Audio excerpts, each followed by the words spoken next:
Hola, bienvenido a un nuevo capítulo. Durante estos minutos te hablaremos un poco sobre la exploración cardíaca y la manera de realizarla de una forma correcta. Antes, recordemos un poco sobre la anatomía y fisiología del corazón. Comencemos recordando que el corazón y los grandes vasos se encuentran contenidos en el interior del tórax, ocupando la porción denominada mediastino, y dentro de él, la porción antero-inferior del mismo. La exploración física del corazón y de los grandes vasos comprenderá esencialmente la región anterior del tórax, que por encontrarse situada delante de estos, recibe el nombre de región precordial. Área que durante este tiempo vamos a inspeccionar, auscultar, palpar y percutir. El corazón se encuentra en el mediastino. Sus 2/3 partes se encuentran a la izquierda de la línea media. Tiene forma de cono, que yace de lado. Su vértice es la parte inferior puntiaguda, mientras que su base ancha se ubica en la parte superior. El pericardio es la membrana que protege el corazón. Recordemos que el corazón tiene 4 cámaras cardíacas, 2 superiores, llamadas aurículas o atrios, y 2 inferiores, llamados ventrículos. La aurícula derecha recibe sangre de la vena cava superior e inferior y del seno coronario. Es separada de la aurícula izquierda por el tabique interauricular. La sangre sale de la aurícula derecha a través de la válvula tricúspide, que conecta con el ventrículo derecho. Este último es separado del ventrículo izquierdo por el tabique interventricular y bombea sangre a través de la válvula semilunar hacia el tronco pulmonar. La sangre oxigenada llega a la aurícula derecha y sale de ella a través de la válvula mitral. El ventrículo izquierdo bombea sangre oxigenada a través de la válvula semilunar hacia la aorta. Los focos precordiales. Tenemos el foco aórtico, que está localizado en el segundo espacio intercostal derecho, exactamente al lado del borde derecho del esternón. Representa la dirección del flujo sanguíneo desde la válvula aórtica y la dirección de transmisión del sonido que sigue al cierre de dicha válvula. En segundo lugar, tenemos el foco pulmonar, localizado en el segundo espacio intercostal izquierdo. Representa la válvula pulmonar, que está situada ligeramente más abajo que el segundo espacio intercostal. Este límite se correlaciona con el tracto de salida de flujo.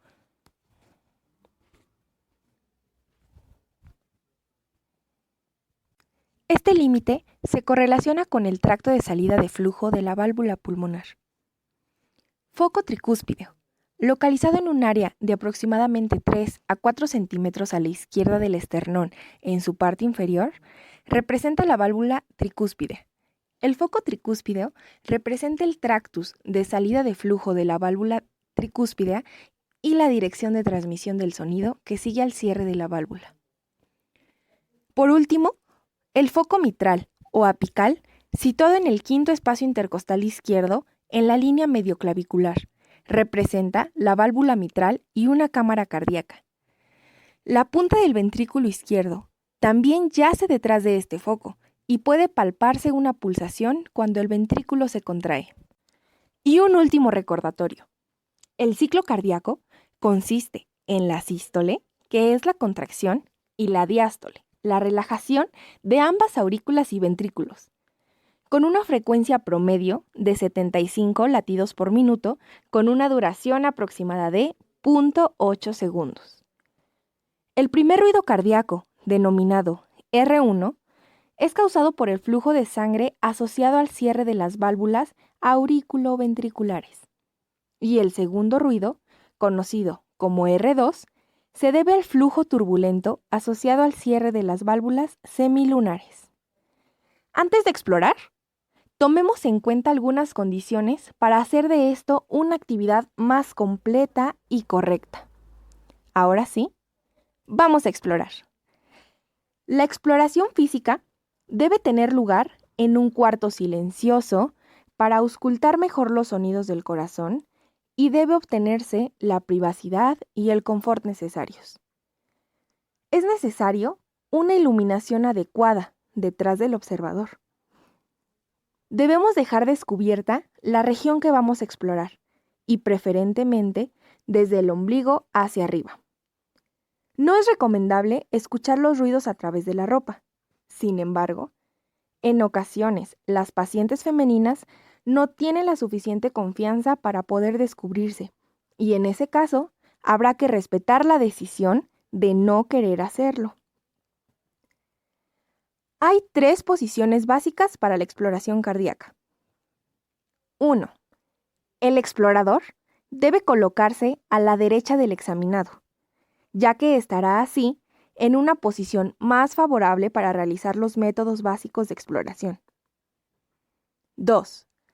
El examen se debe realizar con la persona acostada en la camilla o en la cama, lo que le permitirá cambiar de posición, fundamentalmente al decúbito lateral izquierdo. 3. El paciente en posición sentada e inclinada hacia adelante. Exploremos. Comenzamos con la inspección. Observa todos los fenómenos visibles: coloración de la piel, arquitectura de la región y configuración externa. Durante la inspección dinámica, observemos el choque de punta, que es el levantamiento que experimenta la región apexiana, por el empuje de la punta del ventrículo izquierdo hacia adelante, durante el comienzo de la sístole cardíaca. Suele ser más perceptible en individuos delgados, ya que las personas con una capa más gruesa de músculo o tejido adiposo no permiten apreciar el movimiento que se realiza. En el adulto mayor, se puede apreciar en el sexto espacio intercostal izquierdo, sobre la línea medio clavicular, y las alteraciones fisiológicas del choque de punta se observan mejor cuando el individuo se encuentra sentado. Además, debemos observar la intensidad y la extensión del choque de punta. Este dependerá de otras situaciones tales como tamaño del corazón, la fuerza de contracción, la frecuencia, el ritmo e incluso algunas patologías propias del paciente. Tomemos en cuenta que el choque de punta es el latido normal del ser humano. Sin embargo, si se observa algún latido ajeno al choque de punta, deberá describirse la localización, intensidad, el ritmo y hasta la situación en la que se observa. Continuemos a palpar. La palpación debe realizarse en distintas posiciones: en decúbito supino, con el individuo sentado, en decúbito lateral izquierdo, para percibir mejor los fenómenos apexianos, sentado, con una ligera inclinación hacia la izquierda, para la mejor percepción de los basales, y a veces en decúbito ventral. Palpemos la región precordial en busca de los elementos más importantes que pueden ser obtenidos con la palpación y que descubriremos a continuación. Movimientos pulsátiles, choque de punta y otros. Vibraciones valvulares palpables, choques valvulares. Estremecimiento catario, frémito o tril. Ritmo de galope diastólico. Roces pericárdicos palpables, frémito pericárdico. La palpación de alguno de estos elementos debe describirse posteriormente en términos de localización, amplitud, duración y dirección del impulso. Una vez terminada la palpación, continuamos con la percusión. Teóricamente, el sonido a la percusión en el corazón es un sonido mate. Esto puede verse alterado por el tejido adiposo y la musculatura. La percusión se hará con un golpe percutorio débil, marcándose solo los puntos donde el sonido es mate. La técnica que se debe seguir es la siguiente. 1. Para percutir el borde derecho, se coloca el dedo plexímetro en la dirección del eje longitudinal del tórax, en el límite derecho, que determinamos en la matidez relativa, avanzando en sentido transversal hacia la izquierda hasta encontrarse matidez absoluta. Esta operación se realiza a nivel del cuarto y quinto espacio intercostal. 2. Para determinar el borde izquierdo, hacemos una operación similar, pero en sentido contrario, siempre partiendo en forma paralela del límite izquierdo de la matidez relativa. 3. Se corresponde con lo señalado en el inciso de la matidez relativa. Una vez concluida la percusión, pasaremos a la parte más importante de todas, claro, sin minimizar las actividades anteriores. Al auscultar la región precordial, debemos seguir un método secuencial sistemático, siempre el mismo y al que debemos habituarnos. Durante este apartado, se van a distinguir 3 cualidades: tono, timbre e intensidad. Tono. El tono de un sonido está determinado por el número de vibraciones por segundo. Cuanto menor es la frecuencia, más grave es el sonido. Si la frecuencia es menor que 20 vibraciones por segundo o mayor que 20.000, el oído humano no percibe sonido alguno. Timbre. Además de las vibraciones fundamentales que determinan el tono, la mayoría de los sonidos tienen vibraciones de mayor o menor frecuencia llamados sobretonos, que determinan el timbre del sonido. Intensidad. Se refiere al aspecto físico del sonido. La intensidad de un sonido es proporcional a la amplitud de la vibración y es independiente del oído. A la intensidad se encuentra asociado el fenómeno de enmascaramiento, que consiste en la reducción de la capacidad del oído para percibir determinados sonidos en presencia de otros. El enmascaramiento de algunos de los tonos por otros varía con la intensidad y puede producirse a cualquier nivel dado de esta. Los ruidos originados en el corazón o sus alrededores deben transmitirse a la pared torácica y de ahí al oído para poder ser percibidos. Describiremos a continuación algunos de los factores relacionados con la transmisión. Alejamiento. A medida que un sonido se aleja de la fuente de producción, su intensidad disminuye en función del cuadrado de la distancia de la fuente. Generalmente los ruidos son más fuertes en la zona del tórax más cercana al punto donde se produjo el ruido. Reflexión. A medida que el sonido se transmite hacia la pared torácica, es modificado por reflexiones que se producen al variar el medio que atraviesa. Cuando un sonido pasa de un medio a otro, parte se refleja y el resto atraviesa el medio. La sangre y el tejido muscular de densidades semejantes transmiten el sonido sin mucha reflexión. El pulmón, en cambio, por sus cavidades aéreas, tiene una densidad menor y el sonido que debe pasar del músculo a los pulmones y de estos a la pared torácica sufre gran cantidad de reflexiones que impiden su correcta transmisión, a causa de la gran diferencia de densidad que existe entre la pared torácica y el aire. Solo puede escucharse por auscultación inmediata los ruidos más fuertes. Fricción. Cuando un sonido atraviesa un medio, sufre una pérdida de intensidad que se debe a la fricción. Esta no afecta por igual a todas las frecuencias, por lo tanto, el sonido, además de perder intensidad, puede cambiar de timbre, ya que esto depende de las frecuencias de los distintos componentes del sonido. ¿Y dónde practicar auscultación?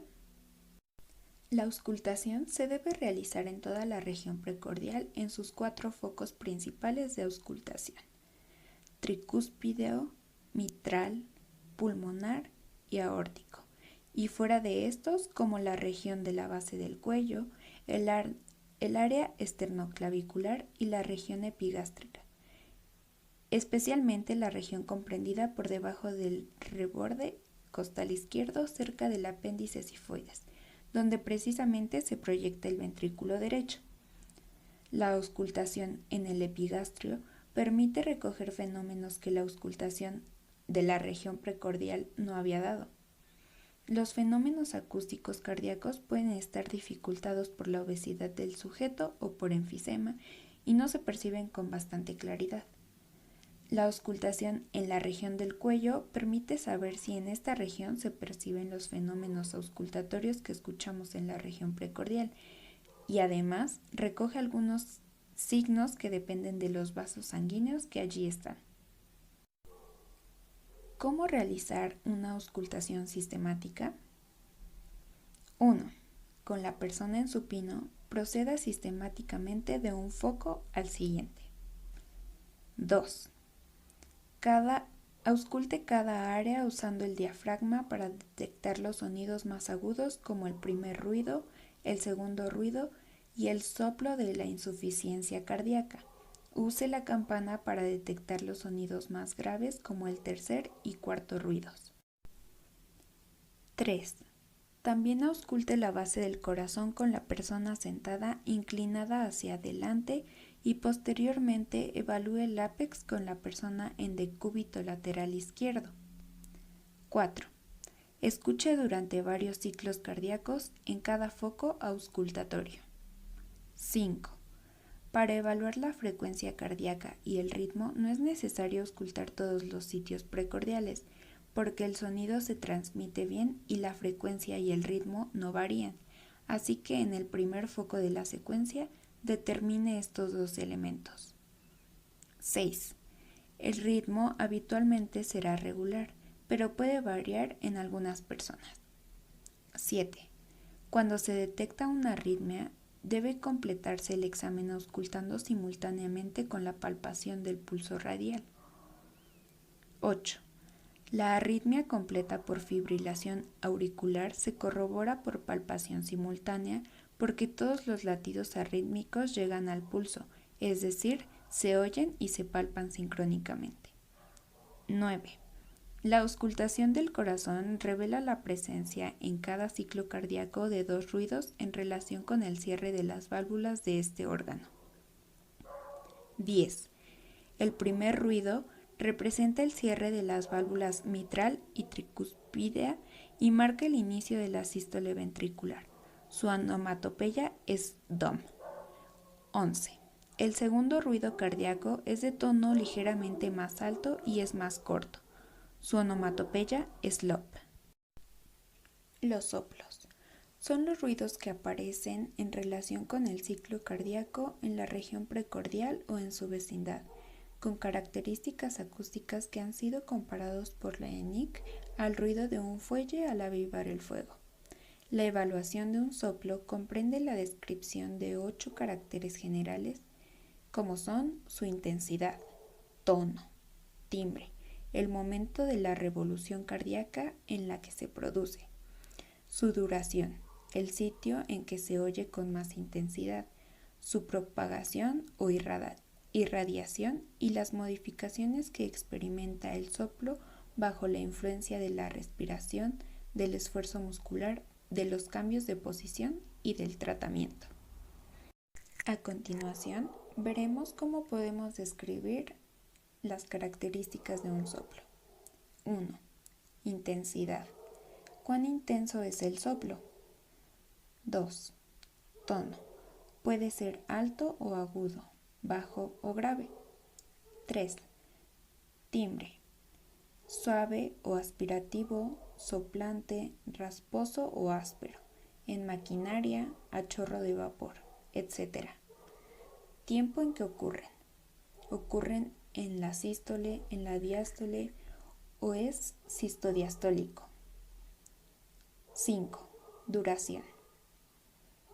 Ocupa toda la sístole, ocupa todo el espacio en gran silencio entre el ruido 2 y el ruido 1 del siguiente ciclo, ocurre temprano en la diástole y la sístole, comienza después de oírse el ruido 1, pico en mesosístole y termina antes de oírse ruido 2. Ocurre en medio de la diástole, se oye a partir del pequeño silencio y el soplo comienza inmediatamente antes de oírse el segundo ruido, tardío en la sístole. Ocurre tardo en la diástole inmediatamente antes del ruido 1 o del siguiente ciclo. 6. Localización. El foco o sitio donde se encuentra con mayor intensidad y de forma más nítida. 7. Propagación o irradiación. Determinando el sitio de mayor intensidad, la irradiación es el o los sitios hacia donde el soplo se propaga de acuerdo con la dirección del flujo de la sangre. 8. Modificaciones con la posición, ventilación, ejercicio y tratamiento. De gran importancia para completar los elementos necesarios en el diagnóstico de la causa de un soplo.